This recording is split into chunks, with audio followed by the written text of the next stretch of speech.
श्री राम जय राम जय जय राम। श्री राम जय राम जय जय राम। श्री राम जय राम जय जय राम।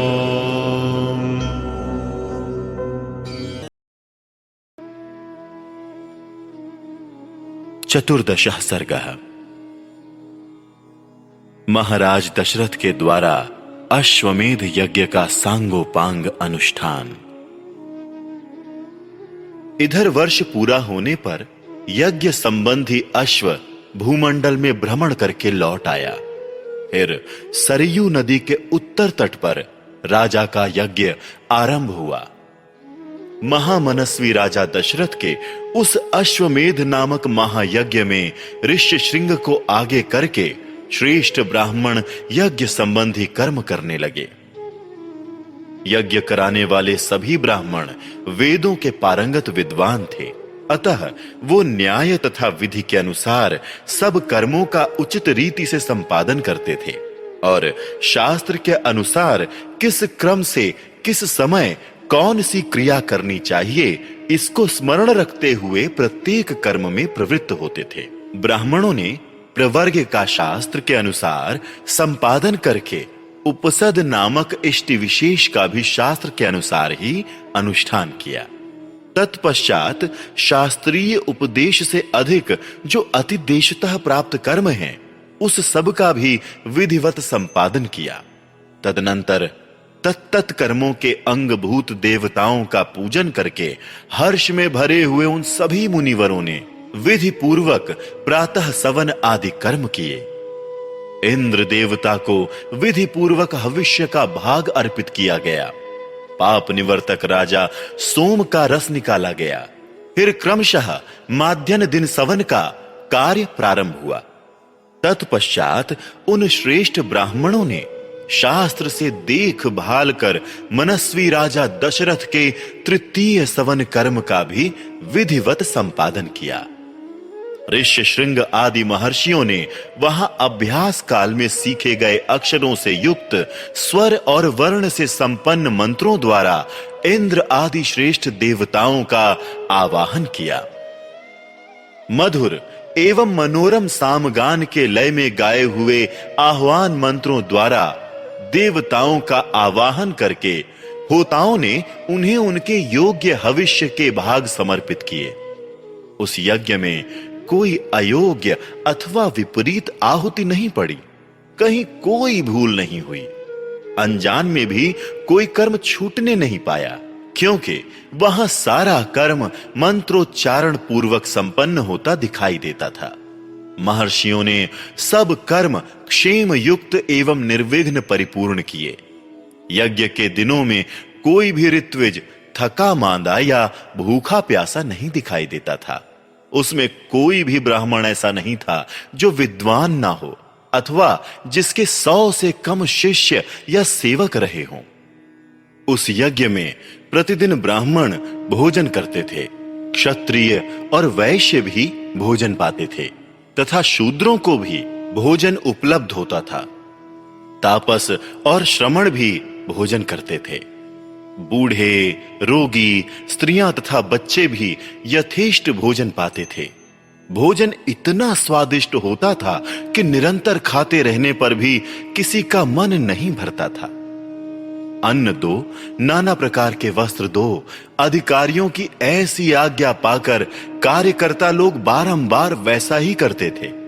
वहां प्रतिदिन विधिवत पके हुए अन्न के बहुत से पर्वतों जैसे ढेर दिखाई देते थे। महामनस्वी राजा दशरथ के उस यज्ञ में नाना देशों से आए हुए स्त्री पुरुष अन्न पान द्वारा भली भांति तृप्त किए गए थे। श्रेष्ठ ब्राह्मण भोजन विधिवत बनाया गया है, बहुत स्वादिष्ट है, ऐसा कहकर अन्न की प्रशंसा करते थे। भोजन करके उठे हुए लोगों के मुख से राजा सदा यही सुनते थे कि हम लोग खूब तृप्त हुए, आपका कल्याण हो। वस्त्र आभूषणों से अलंकृत हुए पुरुष ब्राह्मणों को भोजन परोसते थे और उन लोगों की जो दूसरे लोग सहायता करते थे, उन्होंने भी विशुद्ध मणिमय कुंडल धारण कर रखे थे। एक सवन समाप्त करके दूसरे सवन के आरंभ होने से पूर्व जो अवकाश मिलता था, उसमें उत्तम वक्ता धीर ब्राह्मण एक दूसरे को जीतने की इच्छा से बहुतेरे युक्तिवाद उपस्थित करते हुए शास्त्रार्थ करते थे। उस यज्ञ में नियुक्त हुए कर्म कुशल ब्राह्मण प्रतिदिन शास्त्र के अनुसार सब कार्यों का संपादन करते थे। राजा के उस यज्ञ में कोई भी सदस्य ऐसा नहीं था जो व्याकरण आदि 6 अंगों का ज्ञाता ना हो, जिसने ब्रह्मचर्य व्रत का पालन ना किया हो तथा जो बहुश्रुत ना हो। वहां कोई ऐसा द्विज नहीं था जो वाद विवाद में कुशल ना हो। जब यूप खड़ा करने का समय आया, तब बेल की लकड़ी के 6 यूप गाड़े गए, उतने ही खैर के यूप खड़े किए गए तथा पलाश के भी उतने ही यूप थे जो बिल्व निर्मित यूपों के साथ खड़े किए गए थे। बहेड़े के वृक्ष का एक यूप अश्वमेध यज्ञ के लिए विहित है।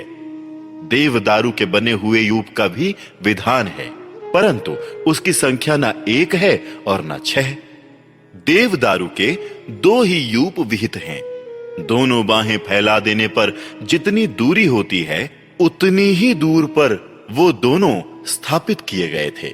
यज्ञ कुशल शास्त्रज्ञ ब्राह्मणों ने ही इन सब यूपों का निर्माण कराया था। उस यज्ञ की शोभा बढ़ाने के लिए उन सब में सोना जड़ा गया था।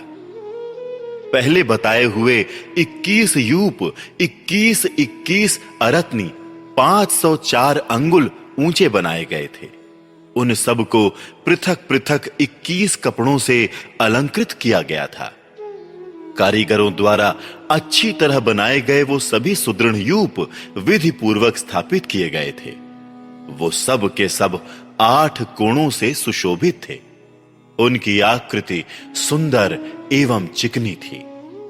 उन्हें वस्त्रों से ढक दिया गया था और पुष्प चंदन से उसकी पूजा की गई थी। जैसे आकाश में तेजस्वी सप्तर्षियों की शोभा होती है, उसी प्रकार यज्ञ मंडप में वो दीप्तिमान यूप सुशोभित होते थे। सूत्र ग्रंथों में बताए अनुसार ठीक माप से ईंटें तैयार कराई गई थीं। उन ईंटों के द्वारा यज्ञ संबंधी शिल्पी कर्म में कुशल ब्राह्मणों ने अग्नि का चयन किया था।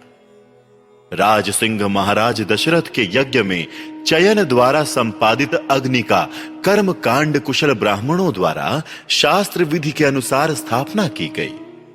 उस अग्नि की आकृति दोनों पंख और पुच्छ फैलाकर नीचे देखते हुए पूर्वाभिमुख खड़े हुए गरुड़ की सी प्रतीत होती थी। सोने की ईंटों से पंख का निर्माण होने से उस गरुड़ के पंख सुवर्णमय दिखाई देते थे।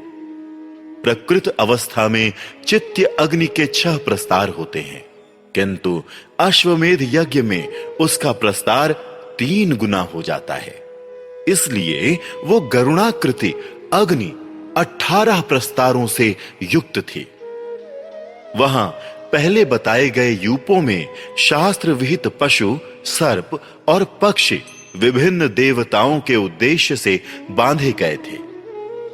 शामित्र कर्म में यज्ञीय अश्व तथा कूर्म आदि जलचर जंतु जो वहां लाए गए थे, ऋषियों ने उन सब को शास्त्र विधि के अनुसार पहले के यूपों में बांध दिया। उस समय उन यूपों में 300 पशु बंधे हुए थे तथा राजा दशरथ का वो उत्तम अश्वरत्न भी वहीं बांधा गया था। रानी कौसल्या ने वहां प्रोक्षण आदि के द्वारा सब ओर से उस अश्व का संस्कार करके बड़ी प्रसन्नता के साथ 3 तलवारों से उसका स्पर्श किया। तदनंतर कौसल्या देवी ने सुस्थिर चित्त से धर्म पालन की इच्छा रखकर उस अश्व के निकट 1 रात निवास किया। तत्पश्चात होता, अध्वर्यु और उद्गाता ने राजा की महिषी कौसल्या, वावाता तथा परिवृत्ति इन सब के हाथ से उस अश्व का स्पर्श कराया। इसके बाद परम चतुर जितेंद्रिय ऋत्विक ने विधि पूर्वक अश्वकंद के गूदे को निकालकर शास्त्रोक्त रीति से पकाया। तत्पश्चात उस गूदे की आहुति दी गई। राजा दशरथ ने अपने पाप को दूर करने के लिए ठीक समय पर आकर विधि पूर्वक उसके धुएं की गंध को सूंघा। उस अश्वमेध यज्ञ के अंगभूत जो जो हवनीय पदार्थ थे, उन सब को लेकर समस्त 16 ऋत्विज ब्राह्मण अग्नि में विधिवत आहुति देने लगे। अश्वमेध के अतिरिक्त अन्य यज्ञों में जो हवि दी जाती है वो पाकर की शाखाओं में रखकर दी जाती है, परंतु अश्वमेध यज्ञ का हविष्य बेंत की चटाई में रखकर देने का नियम है। कल्पसूत्र और ब्राह्मण ग्रंथों के द्वारा अश्वमेध के 3 सवनीय दिन बताए गए हैं। उनमें से प्रथम दिन जो सवन होता है उसे चतुष्टोम कहा गया है। द्वितीय दिवस साध्य सवन को उक्वथ नाम दिया गया है तथा तीसरे दिन जिस सवन का अनुष्ठान होता है उसे अतिरात्र कहते हैं। उसमें शास्त्रीय दृष्टि से विहित बहुत से दूसरे दूसरे क्रतु भी संपन्न किए गए। ज्योतिष्टोम, आयुष्टोम यज्ञ, 2 बार अतिरात्र यज्ञ, 5वां अभिजित, 6ठा विश्वजित तथा 7वें 8वें आप्तोर्याम, ये सब के सब महाक्रतु माने गए हैं जो अश्वमेध के उत्तर काल में संपादित हुए। अपने कुल की वृद्धि करने वाले राजा दशरथ ने यज्ञ पूर्ण होने पर होता को दक्षिणा रूप में अयोध्या से पूर्व दिशा का सारा राज्य सौंप दिया। अध्वर्यु को पश्चिम दिशा तथा ब्रह्मा को दक्षिण दिशा का राज्य दे दिया। इसी तरह उद्गाता को उत्तर दिशा की सारी भूमि दे दी। पूर्व काल में भगवान ब्रह्मा जी ने जिसका अनुष्ठान किया था उस अश्वमेध नामक महायज्ञ में ऐसी ही दक्षिणा का विधान किया गया है। इस प्रकार विधि पूर्वक यज्ञ समाप्त करके अपने कुल की वृद्धि करने वाले पुरुष शिरोमणि राजा दशरथ ने ऋत्विजों को सारी पृथ्वी दान कर दी। यूं दान देकर इक्ष्वाकु कुल नंदन श्रीमान महाराज दशरथ के हर्ष की सीमा ना रही, परंतु समस्त ऋत्विज उन निष्पाप नरेश से इस प्रकार बोले, महाराज, अकेले आप ही इस संपूर्ण पृथ्वी की रक्षा करने में समर्थ हैं। हम में इसके पालन की शक्ति नहीं है, अतः भूमि से हमारा कोई प्रयोजन नहीं है। भूमिपाल, हम तो सदा वेदों के स्वाध्याय में ही लगे रहते हैं, अतः आप हमें यहां इस भूमि का कुछ निष्क्रय ही दे दें। नृपश्रेष्ठ, मणि, रत्न, सुवर्ण, गौ अथवा जो भी वस्तु यहां उपस्थित हो वही हमें दक्षिणा रूप से दे दीजिए। इस धरती से हमें कोई प्रयोजन नहीं है। वेदों के पारगामी विद्वान ब्राह्मणों के ऐसा कहने पर राजा ने उन्हें 10 लाख गौएं प्रदान की, 10 करोड़ स्वर्ण मुद्रा तथा उससे चौगुनी रजत मुद्रा अर्पित की। तब उस समस्त ऋत्विजों ने एक साथ होकर वो सारा धन मुनिवर ऋष्य श्रृंग तथा बुद्धिमान वशिष्ठ को सौंप दिया। तदनंतर उन दोनों महर्षियों के सहयोग से उस धन का न्याय पूर्वक बंटवारा करके वो सभी श्रेष्ठ ब्राह्मण मन ही मन बड़े प्रसन्न हुए और बोले, महाराज, इस दक्षिणा से हम लोग बहुत संतुष्ट हैं।